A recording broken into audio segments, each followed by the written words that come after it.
Today I will tell the biography of Saudi King Mohammed bin Salman. Mohammed bin Salman is the Crown Prince of Saudi Arabia, heir to King Salman.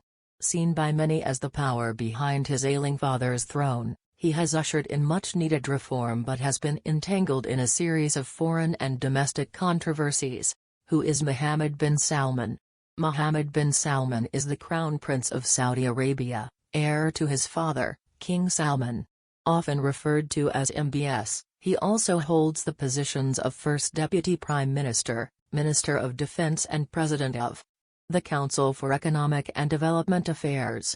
Salman was named Crown Prince in 2017, after winning a power struggle with the appointed heir. He ushered in economic and social reforms, particularly with regard to women, but was also harshly criticized for clamping down on critics of the Saudi royal family, and for his aggressive foreign policy positions, which has led to disastrous conflicts with Yemen and Qatar. Early life and family. Born August 31, 1985, Mohammed bin Salman is the eldest child of Salman bin Abdulaziz Al Saud and his third wife Fatima bint Fallah bin Sultan bin Hathlin Al Ajmi, the daughter of the head of a powerful Arabian tribe, known as the Al Ajman. Salman bin Abdulaziz Al Saud was the son of Ibn Saud, the founder of the first king of Saudi Arabia.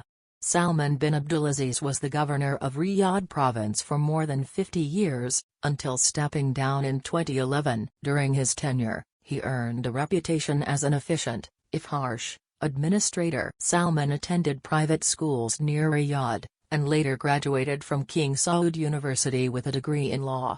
Unlike many other high-ranking Saudi princes, he did not receive an education in the West. He married Princess Sarah bint Mashur in 2008 and the couple has 4 children. Ascension to power. Salman spent several years working in the private sector, before becoming an advisor to his father in 2004. When his father became crown prince in 2012, Salman's power expanded and he increasingly became known as one of Saudi Arabia's key figures. In 2015, after his father succeeded to the throne, Salman became the youngest person on record to be named Minister of Defense. He was later appointed Deputy Crown Prince, behind his cousin, Mohammed bin Nayef. A fierce power struggle between the cousins ended in June 2017, when Nayef was deposed.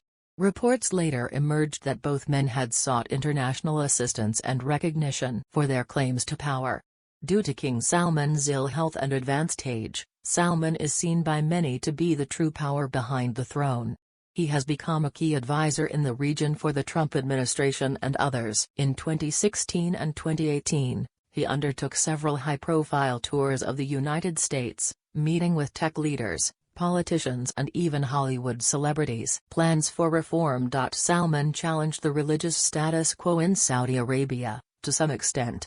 The Saudi royal family has long ruled the kingdom in concert with ultra-conservative Wahhabism clerics who have been accused of funding and supporting radical extremists and preventing social reforms.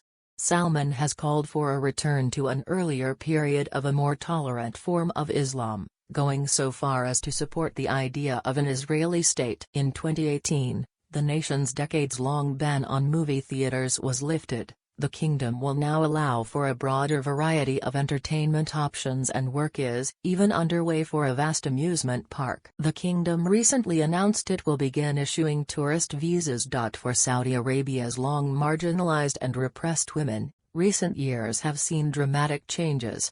Laws that allowed men to strictly control the economic and personal lives of their wives have been eased, allowing women to open businesses, more freely enter the workforce and, as of June 2018, legally drive. Despite these reforms, Salman and the Saudis have been harshly criticized for continued, including the harassment, arrest and imprisonment of critics and activists. In April 2016, Salman announced a dramatic restructuring of the country's economy. Known as the Vision 2030 plan, it was designed to wean Saudi Arabia from its dependence on oil exports, as the precipitous drop in oil prices bled billions in revenue and streamline government bureaucracy. Among the measures was the partial privatization of Aramco, the state-owned oil company, which Salman claimed would generate $100 billion in an IPO. Economists have cast doubt on the company's value, however. Salman also slashed generous subsidies to a number of industries and beneficiaries, pledged to balance the budget and cut spending in some areas. But in October 2017, he announced plans for an ambitious venture, known as NEOM. The 10,000 square miles economic zone would be located in the as-yet underdeveloped Red Sea region, with a focus on new technologies, including robotics and renewable energy.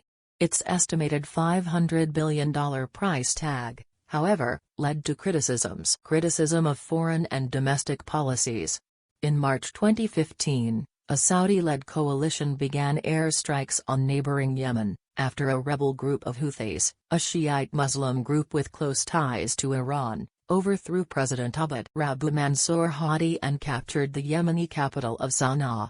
To prevent the Houthis from taking control of the entire country and to roll back Iranian influence on their doorstep, Saudi Arabia, the United Arab Emirates, UAE, and other allies launched Operation Decisive Storm. The results were disastrous.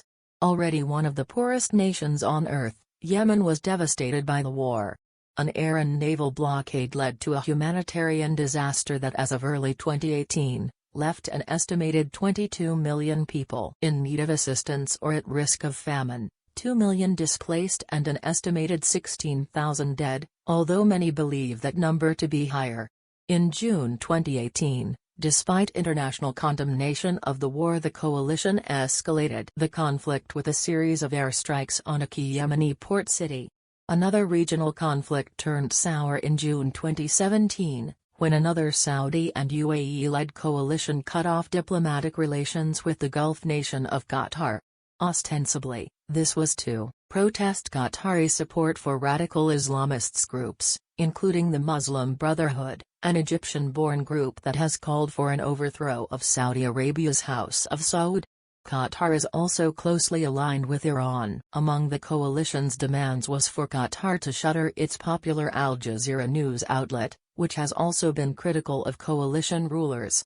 Despite the presence of a massive U.S. military base in Qatar, President Donald Trump initially expressed support for the coalition's move.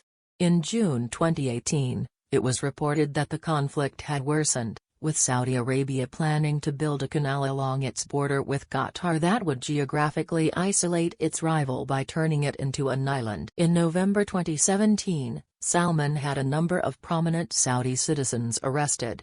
Among those detained were current and former government officials, members of the royal family and some of the country's richest figures, including Prince Al-Walid bin Talal, who is worth some $17 billion. They were arrested under a new anti-corruption committee, headed by Salman. The detainees were held without legal representation and were eventually released after paying stiff fines. Some were held for months. Reports later emerged of harsh interrogation, and one detainee reportedly died. The move was seen by many intelligence analysts as a bid by Salman to further consolidate his power. Rumors of death. In April 2018, false rumors of Salman's death swirled, following a report of gunshots near a royal palace in Riyadh. News outlets in Iran, a fierce, longtime enemy of Saudi Arabia, helped spread the news, which alleged that he had been injured or even killed during a failed coup attempt. According to Saudi police officials, the gunshots involved a drone that had flown into a secure area.